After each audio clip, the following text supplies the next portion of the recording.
ಗಾಡಿ ಕೀಲಿ ತಗೊಂಡ ನಮ್ಮ ದೋಸ್ತರ ಮನೆಗೆ ಹೋಗೋಣ ನಡ್ರಿ. ಯಾಕಪ್ಪ ಅಂತಂದ್ರೆ ನಾನು ನಿಮ್ಗೊಂದು ಒಳ್ಳೆ ಪ್ಲೇಸ್ ತೋರ್ಸೋದನ್ರಿ. ಇದಕ್ಕೆ ನಡ್ರಿ ಹೋಗೋಣ. ಅವ್ನು ನಾರ ಫುಲ್ ಜೋಶ್ಲೆ ಹೊಂಟನ್ರಿ. ಆದ್ರೆ ಯಮರಾಜ ನೋಡಿದ್ರೆ ದಾರಿನ ಬಿಡವಲ್ರಿ.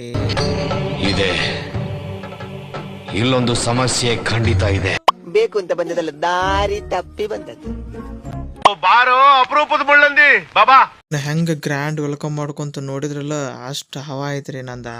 ಮತ್ತೇನೈತೆ ಅದ್ರ ಕೂಡ ಒಂದು ಸ್ವಲ್ಪ ಆಟ ಆಡ್ಕೊಂಡು ಅದಕ್ಕೊಂದು ಬಾಯ್ ಹೇಳಿ ನಡ್ರಿ ಹೋಗೋಣ. ಇನ್ನು ಮತ್ತೇನೈತ್ರಿ ನಡ್ರಿ. ಇನ್ನು ದೋಸ್ತನೊಬ್ಬನ ಕರ್ಕೊಂಡನ್ರಿ. ಕರ್ಕೊಂಡು ಹೋಗಿ ಬಿಡ ನಡ್ರಿ. ಈಗ ನೀವು ನೋಡಾಕತ್ತಿರಲ್ಲ, ಇದು ಜಮಖಂಡಿ ಬಿಳಿಗೆ ಹೋಗೋ ರೋಡ್ ನೋಡ್ರಿ. ಇದ ಏನು ಮಾಡ್ತೀರಿ ನೀವು? ರೋಡ್ ನೋಡ್ಕೊಡ್ದನ ನಾನು ನಿಮ್ಮನ್ನು ಕಣ್ಣೂರಿಗೆ ಕರ್ಕೊಂಬಂದ್ಬಿಟ್ಟು ನೋಡ್ರಿ. ಇಲ್ಲಿ ಯಾಕೆ ಕಣ್ಣೂರಿಗೆ ಒಳಗೆ ಹೊಂಟಾನಪ್ಪ ಅಂತ ನೀವು ಕೇಳ್ಬೋದ್ರಿ.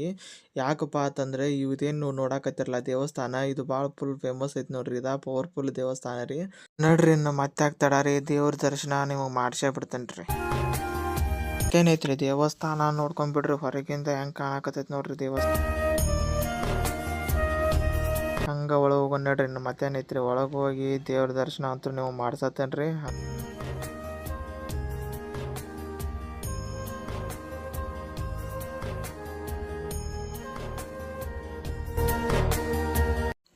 ಮತ್ತೇನೈತ್ರಿ, ದೇವ್ರ ದರ್ಶನ ಅಂತೂ ಮಾಡ್ಸೇನ್ರಿ. ಇನ್ನೇನು ಗಾಡಿ ಸ್ಟಾರ್ಟ್ ಮಾಡ್ಕೊಂಡು ಹೋಗೋಣ ನಡ್ರಿ. ಇನ್ನು ಮತ್ತೆ ಇನ್ನೊಂದು ಹೇಳ್ಬೇಕ್ರಿ, ನಾನು ನಮ್ಮ ದೋಸ್ತ ಫುಲ್ ಮಾತು ಹಚ್ಕೊಂಡು ಹೊಂಟಿದ್ದೀವ್ರಿ. ಬಟ್ ಈ ಹುಡುಗನ್ ನೋಡ್ರಿ ಯಾವಾಗಿಂದ ಖರಾಬ್ ಲುಕ್ ಕೊಡತೈತ್ರಿ. ಯಾಕಂತ ಕೇಳಂಬರ್ರಿ.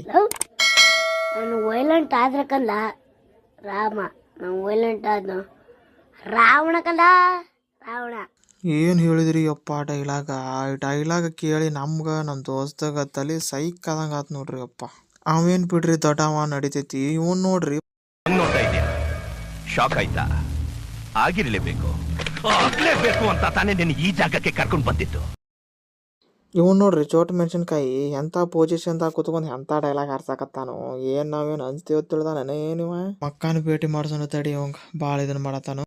ಅಕ್ಕ ಅಕ್ಕ ಎಷ್ಟು ದಿನ ಆಯ್ತಕ್ಕ ನೀನ್ ನೋಡಿ, ಚೆನ್ನಾಗಿದ್ಯಾ ಅಕ್ಕ? ಚೆನ್ನಾಗಿದ್ದೀನಿ ಅಕ್ಕ ಅಂತರೂ ಆರಾಮದಾಳು. ಮತ್ತೇನೈತಿ? ಇವ್ ಯಾರ? ಏನೋ ಏನೋ ಏನೋ ಏನ್ ಸ್ಮಾರ್ಟ್ ಆಗಿದೆಯಲ್ಲಿ. ಆಫ್ರಿಕಾದಿಂದ ನಡ್ಕೊಂಡೇ ಬಂದ್ಬಿಟ್ಟಿಯೇನೋ ಲೇ. ಇವ್ನ ಹೆಂಗ ನೋಡೋ. ಏನ್ ನನ್ನ ಲಾಗ್ ಒಳಗೆ ಏನು ಇಂಥವ್ರ ಸಿಗ್ತಾರೇನ್ರಿ? ನೋಡ್ರಿ ಕಾರ್ಡ್ ನೋಡಿದ್ರ ಏನು ಫೋಟೋ ಶೂಟ್ ನಡ್ದತ್ತೇನ್ರಿ? ಏನು ಮುಸ್ತಫಾನ ಕಾಣವಲ್ಲ.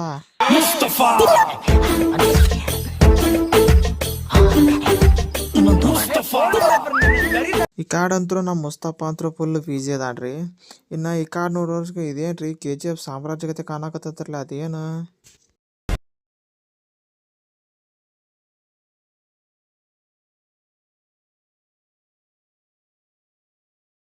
ಹಂಗೆ ತಿಳ್ಕೊಳಕ್ ಹೋಗ್ಬೇಡ್ರಿ. ಅದ ಈ ಕಾಲೇಜ್ ಹಾಸ್ಟೆಲ್ ಅದಾವ್ರಿ. ಇಲ್ಲಿ ನೋಡ್ರಿ ರೋಡ್ ಬ್ಲಾಕ್ ಮಾಡ್ಕೊಂಡು ಹೆಂಗೆ ಬರಾಕತ್ತಾನ ನೋಡ್ರಿ ನಮ್ಮ ಮಂಕರಪ್ಪ. ಏನಂತ ಕೇಳ್ರಿ ಅವನೊಟ್ಟು. ಅರಮನೆಯಲ್ಲಿ ಮಹಾರಾಜರು ನೀನು ಯಾರು ಅಂತ ಕೇಳಿದ್ರೆ ಏನ್ ಹೇಳ್ತೀಯ? ನಾನು ಕುರುಬರ ಪಿಳ್ಳ ಕುರಿ ಕಾಯ್ಕೊಂಡಿದ್ದೆ, ಮಂಕಪ್ಪನ ಎಳ್ಕೊಂಬಂದ ಅಂತ ಹೇಳ್ತೀನಿ. ಮತ್ತೇನ್ರಿ ನೋಡ್ತಿದ್ದಂತಹ ಬಂದ ಬಿಟ್ಟಿವ್ ನೋಡ್ರಿ ಮೊಂಟೂರ್ಕ.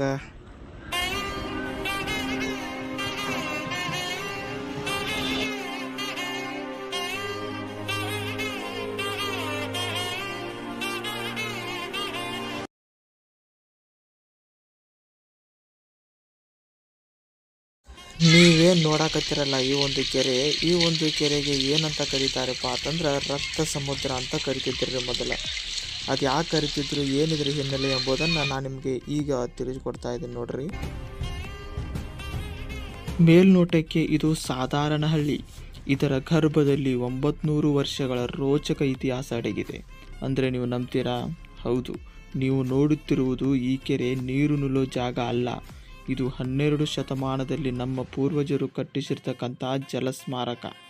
ಇದರ ಹೆಸರೇ ರಕ್ತ ಸಮುದ್ರ. ಬನ್ನಿ ಕಾಲದ ಹಿಂದಕ್ಕೆ ಹೋಗೋಣ. ಅದು ಕಲ್ಯಾಣ ಚಾಲುಕ್ಯರ ಕಾಲ. ಈ ಭಾಗವನ್ನು ರಕ್ತವಂಶದವರು ಆಳ್ವಿಕೆ ಮಾಡುತ್ತಿದ್ದರು. ಅಂದು ಮಂಟೂರು ವೇದ ಪಂಡಿತರು ವಾಸವಿದ್ದಂತಹ ಒಂದು ಸಮೃದ್ಧ ಅಗ್ರವಾರವಾಗಿತ್ತು. ಬಿಸಿಲಿನ ನಾಡಿನ ಬಾಯಾರಿಕೆ ನೀಗಿಸಲು ಅಂದಿನ ಅಧಿಕಾರಿಗಳು ಮಧುಸೂದನಯ್ಯ ಮತ್ತು ಊರ ಹಿರಿಯರು ಸೇರಿ ಈ ಕೆರೆಯನ್ನು ಕಟ್ಟಿಸ್ತಾರೆ. ಈ ಕೆರೆಯ ವಿಶೇಷತೆ ಏನೆಂದರೆ ದಂಡದ ರೂಪದಲ್ಲಿ ಸಿಕ್ಕಿದ್ದ 5 ಖದ್ಯಾನ್ಯ ಅಂದರೆ ಬಂಗಾರದ ನಾಣ್ಯಗಳನ್ನು ಕೆರೆಯ ಕೆಲಸಕ್ಕೆ ಬಳಸಲಾಗಿತ್ತು. ರಕ್ತ ರಾಜವಂಶದ ಗೌರವಾರ್ಥವಾಗಿ ಇದಕ್ಕೆ ರಕ್ತ ಸಮುದ್ರ ಅಂತ ಹೆಸರಿಟ್ಟರು.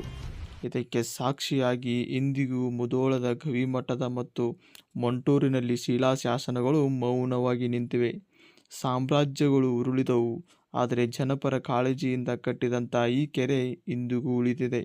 ಇತಿಹಾಸ ಅಂದರೆ ಬರೀ ಅರಮನೆಗಳಲ್ಲ, ಇಂಥ ಕೆರೆ ಕಟ್ಟೆಗಳೂ ಹೌದು.